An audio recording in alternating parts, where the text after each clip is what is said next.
Okay, so Buck Cooper, he's in his mid-20s. He's got this crummy job. He's got no girl. And he's been heavy for most of his life. And he's not really sure when he became invisible in his own life, but it was probably about the time he hit 300 pounds.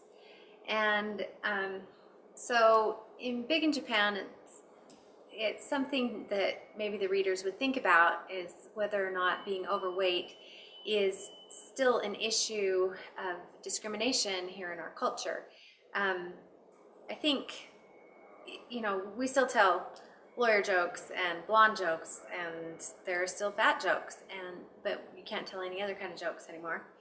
But I think that a lot of times people who don't struggle with their weight don't kind of look down on people who do, and I think that that's something that we have that's kind of a holdover in our culture that we probably could look at and see if that's not something we ought to consider.